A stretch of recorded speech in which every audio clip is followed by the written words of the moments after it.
Good evening, everyone, and welcome back to the Baptist Health For Her Restore Your Core 4 series. If you're just joining us for the first time tonight, my name is Jean. I'm your host for the series, and we are on week 6. Can you believe week 6 of our 12-part series? And I just want to give out a shout out to our viewers who've been tuning in with us each week. Go ahead and drop a hello in the comments, and feel free to give us some feedback of what your favorite topic has been so far. I'd love to hear from you and maybe some cool takeaways. And if it's the first time you're tuning in with us tonight, go ahead and say hello too. We really want to know you, meet you, and I'm excited that you're joining us for the conversation.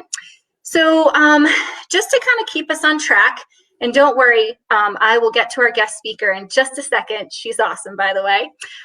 We are now on the third part of our sleep area of our core 4. So again, those areas are movement, sleep, nourishment, and mind. So we are on week 3. So I'm really excited to be talking about energy management tonight with our guest speaker. So tonight I'm joined by Mary Beth Torres. She's one of my wonderfully amazing colleagues, and I just love to work with her, so I'm really excited for our conversation. But Mary Beth is a registered dietitian and senior coordinator with Baptist Health. She actually is fairly new to our team. She joined us just in 2020, not so long ago, but she has 20 years experience with corporate health and wellness. So welcome, Mary Beth. I'm so excited you're with me tonight. Could you tell us a little bit more about yourself? Sure. Well, thank you for inviting me, Jean. And what a great introduction. I appreciate that. Absolutely. So, and I'm super excited to be part of the team. So, so Mary Beth Torres, I am a registered dietitian, but recently joined the Baptist Health team family. I'll call it my family. And I'm a senior consultant for the team members' health and wellness program, and also kind of spearheading a lot of the weight management initiatives. As Jean had mentioned, I am a registered dietitian. I have 20 years experience, mainly in weight management and corporate wellness. And I have 2 young boys, and I think especially this topic is very personal to me, and I just love having more conversation around it. Awesome. Thank you so much, Mary Beth. And I think what our viewers will find out tonight too is registered dietitians, and Mary Beth, especially with your background in corporate health and things like that, it's more than just eating, right? It's about this area of, managing your energy throughout the day and really feeling good. So before we get into that though, I do want to let everybody know, our team has a lovely nickname for Mary Beth, which is MB. So I'm going to be referring to her as MB tonight. So just don't be confused.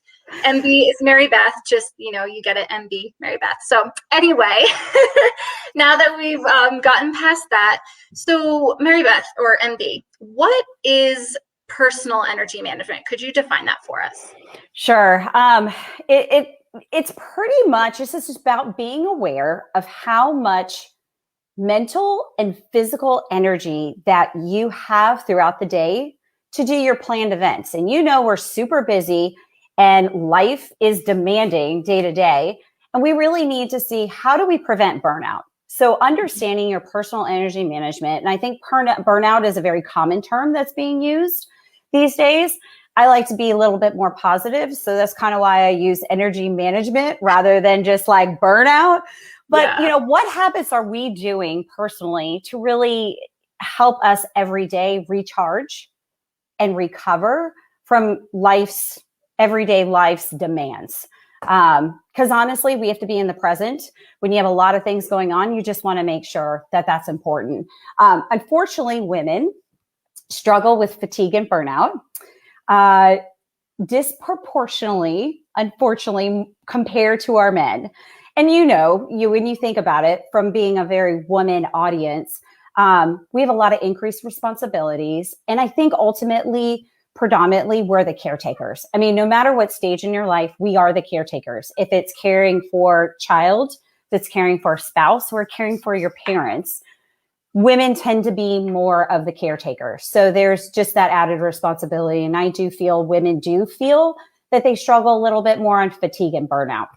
So the energy management perspective is just trying to figure out from you personally, how do you be your best, and how do you be your best to be at your present? Because guess what? Tomorrow's a new day. You got to wake up and do the same thing. You got to do the next day and wake up and do the same thing. So someone brought up to me one time, and this is so true. So think about it. We go on vacation to get away. We think going on vacation is a recovery, right? Mm-hmm. How many of you guys actually say, I need a vacation from my vacation? Me. I just came back from vacation. I did the same thing. I did it. Yes. And here's the reality. We run away from reality instead of facing it head on and finding different strategies and ways to cope daily and to recover. So that's what we're going to talk about today, is we're going to find different ways. And I'd love to just get feedback, because I bet every single person on this session today has a different way. So let's learn from each other and let's find different ways. And 3 things we're going to talk about. And I know a lot of people look at the physical lifestyle habits. Yes, that's one way we're going to talk about self-care techniques. But also we have to change our mindset to cope better. I think that is a key thing that I think we don't address enough. I think COVID has opened our eyes to it, but I think we need to talk about it more. We need to talk about how we cope, what we do. Boundaries are one, detachment, relaxation, all those emotional things. And also prioritizing what's important to us. So I think, and to you, those 3 things. Okay. Yep. So repeat that for me in summary. So we're going to be going over lifestyle habits, different self-care techniques. I think that is the most common thing most people think. Number 2, we're going to talk about changing your mindset. It's going to set you up for better success. It's really the key, and really finding different ways to cope better. Stress is not always negative, but if you can cope properly, it is less negative to you, if that makes sense. Yeah, definitely does. Yeah. And then prioritizing what's important, because I think what happens is we let other people's priorities get in our way of our priorities, which is what increases that burnout and fatigue. Yeah. And those 3, I think, are going to be really amazing points. And I can definitely relate to that. Before we get into those, though, Mary Beth, could you define for us, or maybe describe, what does burnout look like? Just to kind of give a picture of that. Oh, gosh. I think burnout, really, a picture of that is when you can't be in the present state with who you are. It could be professionally. It could be personally. So I want to make sure, and it can be at any stage in life, but when you're professionally or just personally going at a mile a minute all the time and highly engaged and taking care of people, there's a point where you're done. So it's either you don't feel well, you're getting sick, depression, mentally depressed, or even just physically sick. So chronic conditions can be stemmed to not really taking care of yourself. So I think it resonates very different to everyone, but what we'll talk about is just self-awareness is huge. And every person's journey is very unique, if that makes sense. No, absolutely. So thank you for kind of just defining that, just to, give everybody sort of that mind frame. So for my first question to you, and talking about our first kind of topic there. So you discussed there's a need to change your mindset. Can you tell us about this, just in more detail? Yeah, absolutely. So I'm going to give you examples first. Okay. I think giving examples is going to kind of help set things up. So think about a mindset. And of course, being a dietitian in nature, I'm going to talk about a nutrition and a physical activity, because I think the audience may be able to relate to this even better.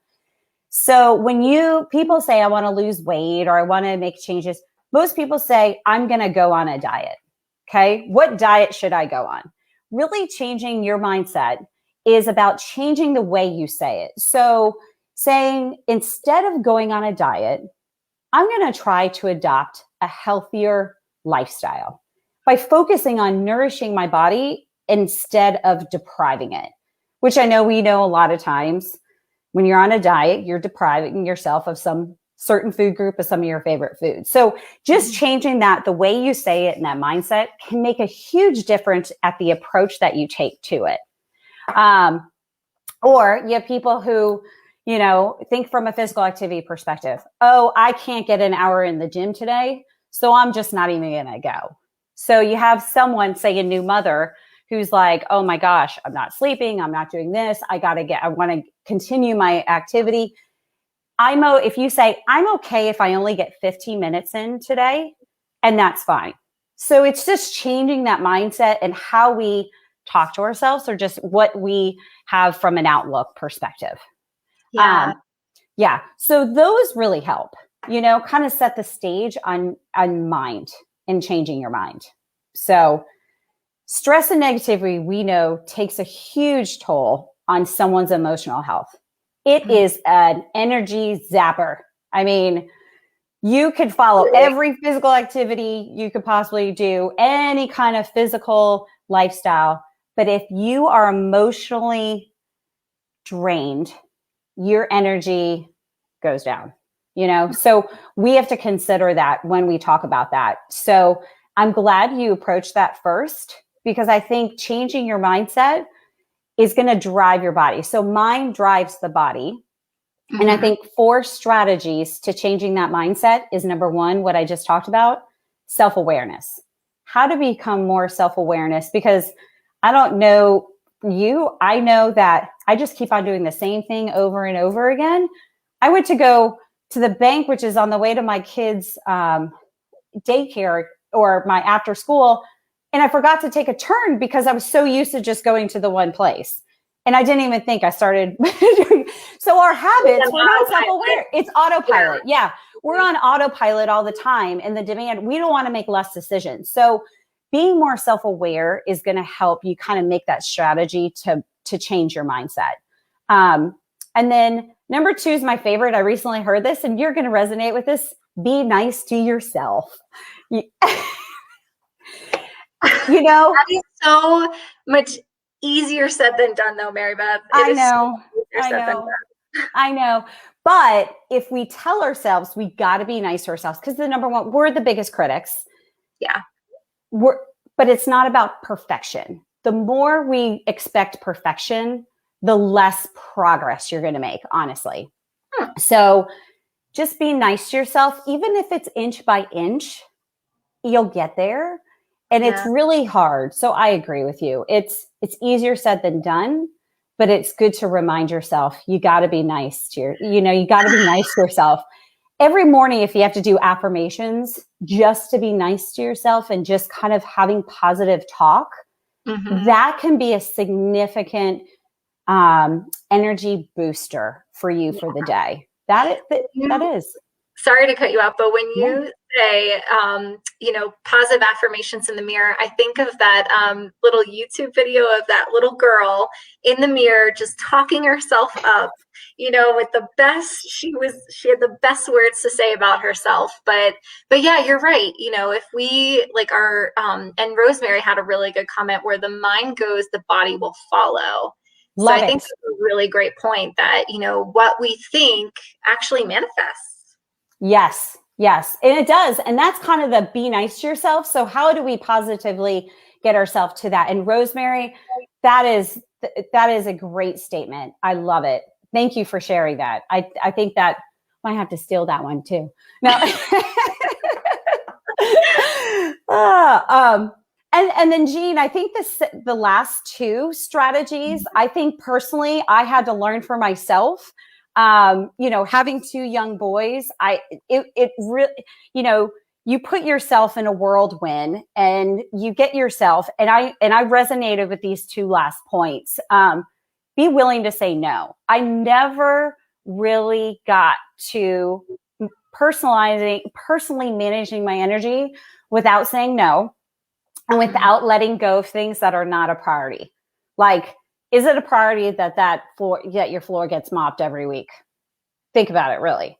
You know what I mean? Like, think of it. Everyone has different priorities, but is it a priority that your kids are in kindergarten? They could make their own lunch. You get that extra 10 minutes to do something yourself. Yeah. See, there's some things that can resonate. I think we want to say yes because we want to be there for everyone. I mean, that's just the nature of people.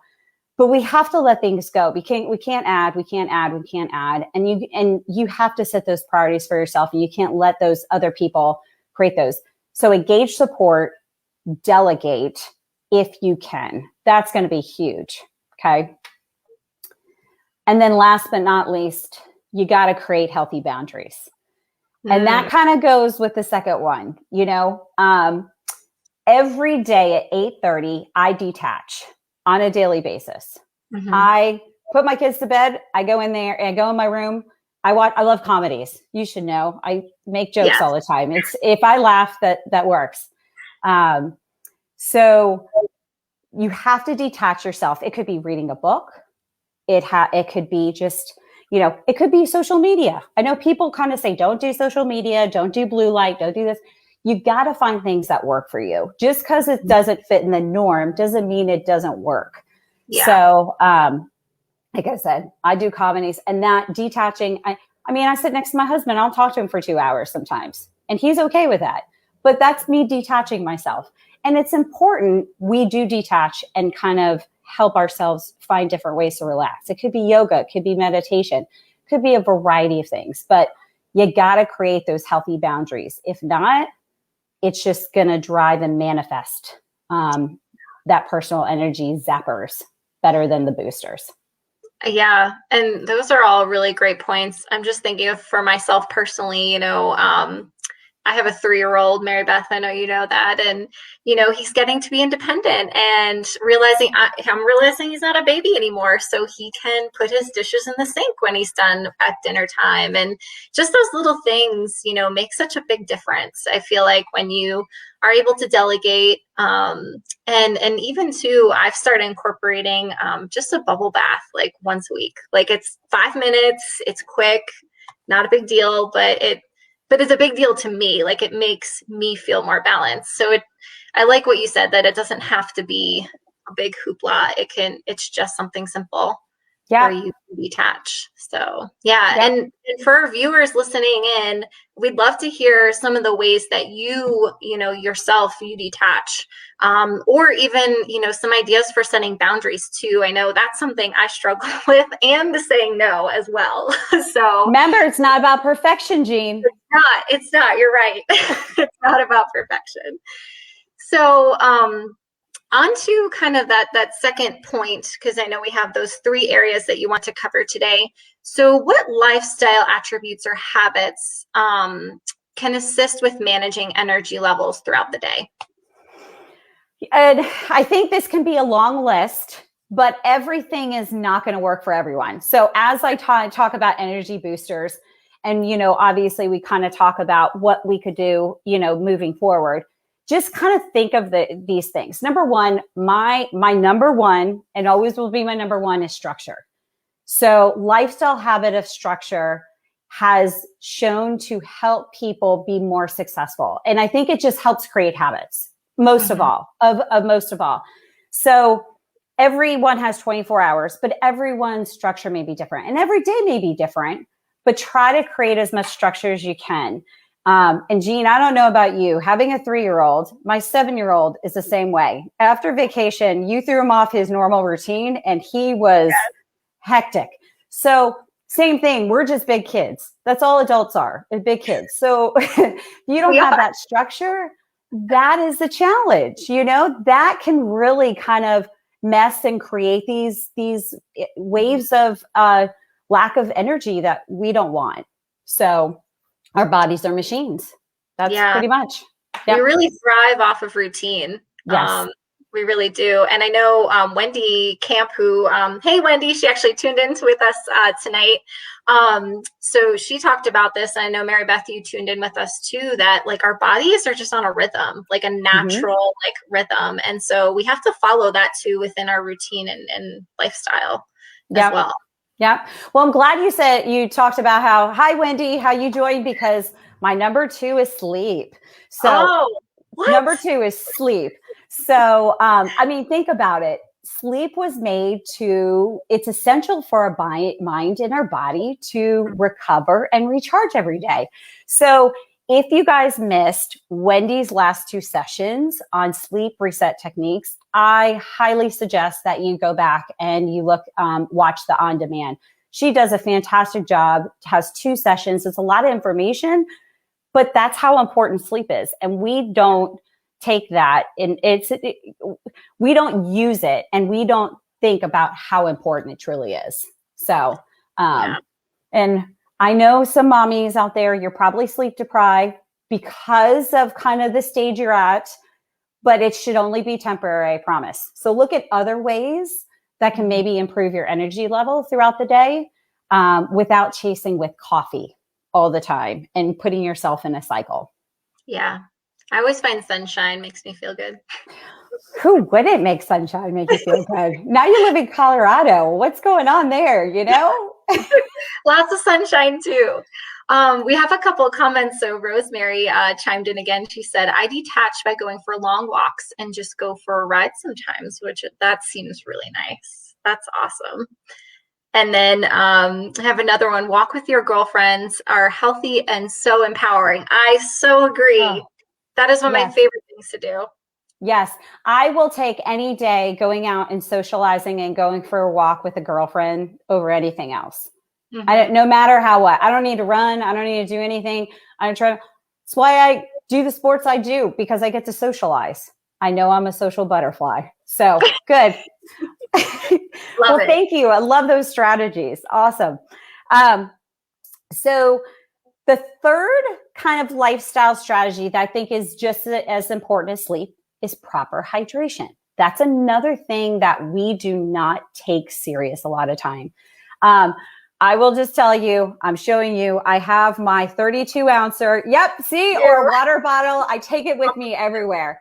I know most people, if I have to convince you to drink water for your energy, if it makes your skin better, then you know what? Take it. Drink water.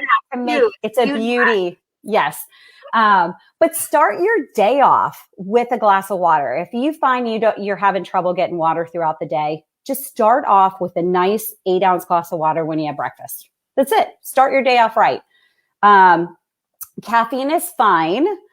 Just be super careful not to consume too close to bedtime. I think if I recall, Wendy was suggesting, 2 p.m. should be cut off for about 8 hours before your bedtime. So if you you work night shift, just, when you do go to sleep, just make sure it's about 8 or 9 hours.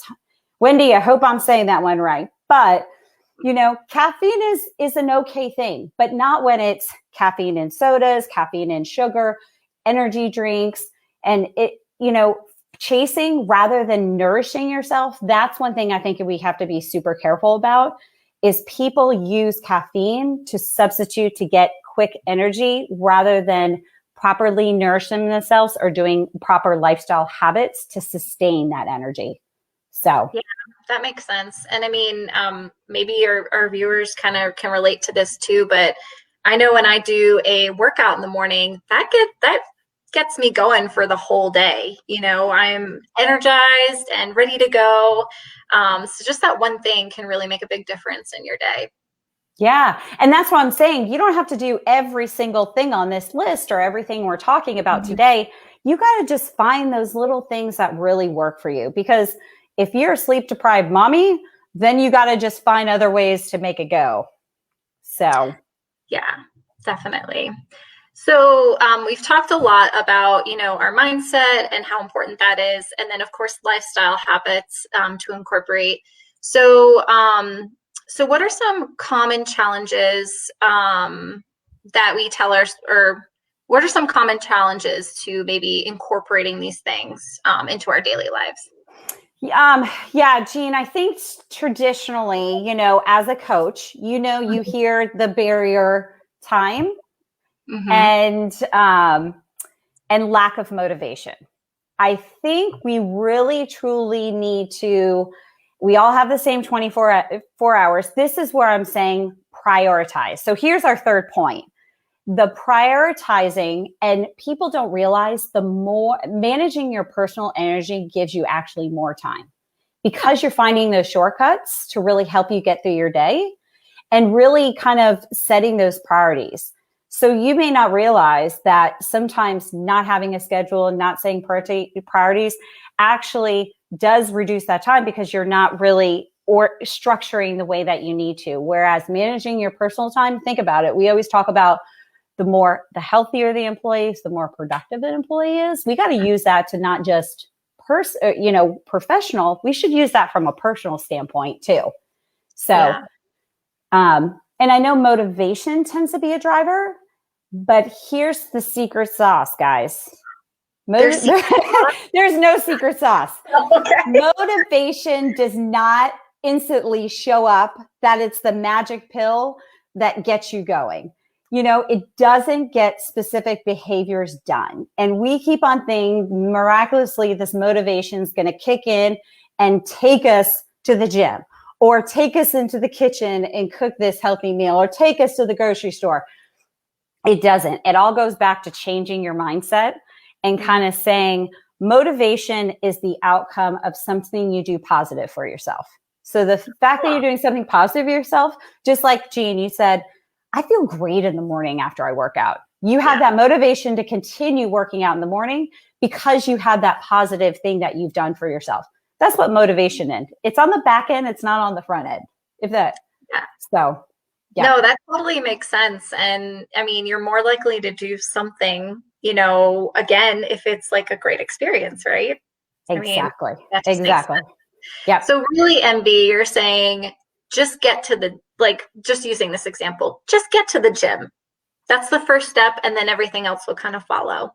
Mm-hmm. Give yourself a positive experience.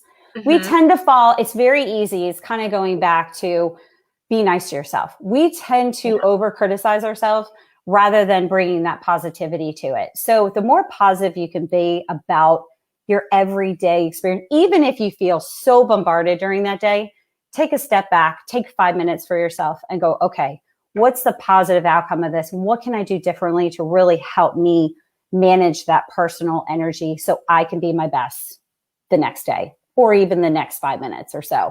I think taking that step back is huge. So definitely. And I had a thought, but actually we have a couple of comments coming in. So let me go to those next. So Kara actually joined us. Hey, welcome, Kara. She said, I feel more motivated to make healthy choices when I think about how the action helps my brain function better. So exercise, nutrition, sleep, breathing. So yeah, using that internal motivation of, what is it going to do for me? I love that outlook of it. For sure. And kind of going back to MB you may have tuned in with us for our first session that we did is finding your why. Would you say kind of, finding really what that, motivation is for you, kind of helps you sort of get to that step of, doing those habits? Mm-hmm. Yes, absolutely. Yep. That's excellent. Yeah. Really, really wonderful points. And so you mentioned about boundaries, and I think you talked a little bit about that, but could you walk us a little bit more through boundaries? I think for myself personally, this is an area that I struggle with, and I'm sure we all do in some sense. Some boundaries are easier to make than others. So could you help us in kind of going through that way of making boundaries? So we can separate these things. Well, number one, kind of, see what you have to first understand your priorities. Okay. Mm-hmm. That's when you can identify what's encroaching and you need to create a healthy boundary.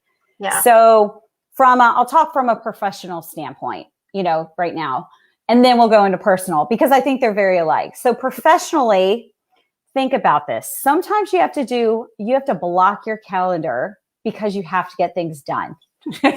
Very simple little things. If we don't use that and block that calendar, people are always going to encroach on what we need to get done. And I think that we're the only people who are going to draw those boundaries are yourself. Okay. Yeah. Just because, as we said, everyone's priorities are different. So blocking calendars can make a huge difference in creating a healthy boundary. Sometimes if you have in the professional workplace, you have people who are calling you outside business hours or emailing. Guess what?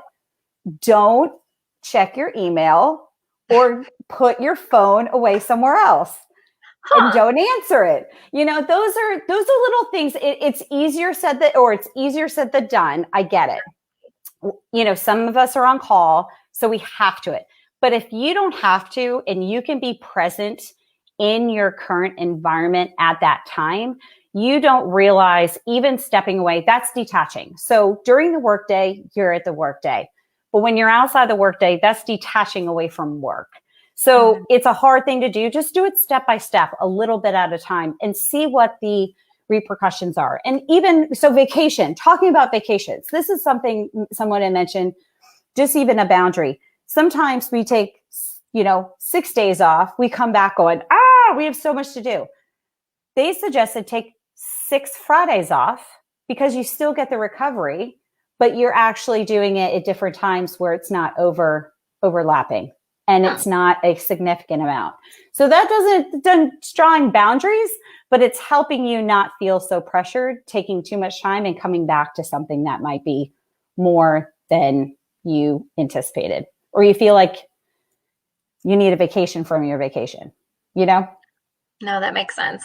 And also too, goes with planning, wouldn't you say, of, making sure you're getting what you need to get done before then, and then that delegation part too. Yep. Right? Yep. Yeah. Yep. So there's your healthy boundary right there. You're from a personal standpoint.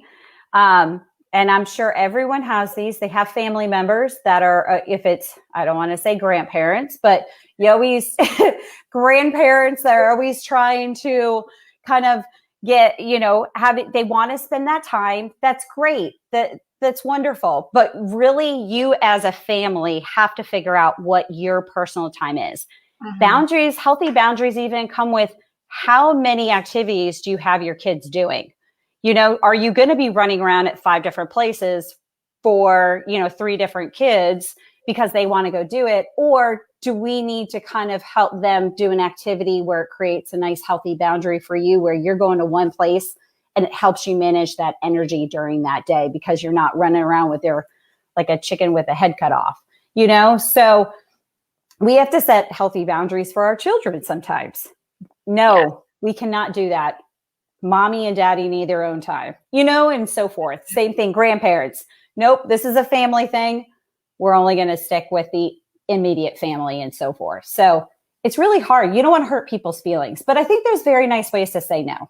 Yeah, no, definitely. And yeah, no, that definitely makes sense of, professionally, personally. And, I know from experience in setting a boundary, once you do it, you definitely have to keep to it. But then also people begin to respect it once it's just normal for you.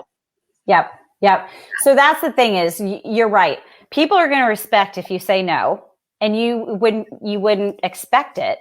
But they do. If they could get away with it, they'll get away with it. But if you just say no and create that boundary, most people won't push back, and they'll be very, very respectful. I think that's from my experience. Anyways. Yeah. That's awesome. Mary Beth, we have talked about so many wonderful things this evening, and it's just been so much fun. And I'm so happy for everyone who's been tuning in. So as our time together kind of comes to a close, what are some main takeaways that you'd like to leave our viewers with tonight? Yeah, I think if you're very interested in rebooting your personal energy management, number one is change your mindset. It's going to be a key. As Rosemary had mentioned, your mind overrides your body. Your mind will, when you set your mind, we're going to go back to what she said. Where the mind goes, the body will follow. That's it. Thank you, Rosemary. I love it. So I think that's a quick takeaway. And I think it can relate to many things, besides just personal management, energy management. Self-awareness. So if you really want to make a change, here's what I suggest. Monitor your daily habits, write down how you feel to better understand your mental and physical energy zappers and energy boosters. So you just recognize, hey, when I work out in the morning, I could do that and I feel great all day. Yeah. Just monitoring and kind of seeing that kind of helps you, number one, then go to the next step. Prioritize what's important to you. And then you can identify that 1 or 2 daily lifestyle habits that you can work on. Just remember, too much too fast is not sustainable. And you may realize that one change can create a cascade of changes. So that's the thing, is people don't realize is one change tends to go to another change and then another change without really thinking about it as much as you thought it would. Most people think it's too much. And then, of course, create your healthy boundaries, as we just talked about. Developing a toolbox for yourself and what works for you allows you, and knowing you're an individual, unique person in your own journey. And there's really no secret sauce to anything. It's just figuring out what works. It may change in the next 5 years, Yeah, that's great. Mary Beth, thank you so much for sharing your wisdom with us tonight. I've really enjoyed our conversation. I hope everyone at home has as well. So for those who are tuning in now, or maybe watching the video later, feel free to continue to ask us some questions. I'll get them over to Mary Beth as soon as I can and get the answer for you. But also too, if you're enjoying our For Her virtual programming and like to know a little bit more about the Baptist For Her program, feel free to put your email and information in the link above. You'll get just basically added to our e-newsletter and get some more information for as our programming comes out. And so just want to let everybody know, next week we're just going to take our own spring break, because I know a few of the school systems in the area are. So we'll actually be returning back on March 25th. I want to make sure I get that date right. March 25th at 8 p.m., which again is continuing on Thursdays. And actually, I'll be bringing back Jenna Braddock, which I'm really excited about. We're going to be discussing the core area of nourishment, so nutrition, kind of synonymous terms. And our topic will be the diet mindset, which I'm pretty interested about. So Mary Beth, I hope you can join us for that night. But yeah, I just want to thank everyone so much for their time, and Mary Beth for yours. And I hope everyone has a great evening. Thanks, Jean. Everyone have a good night.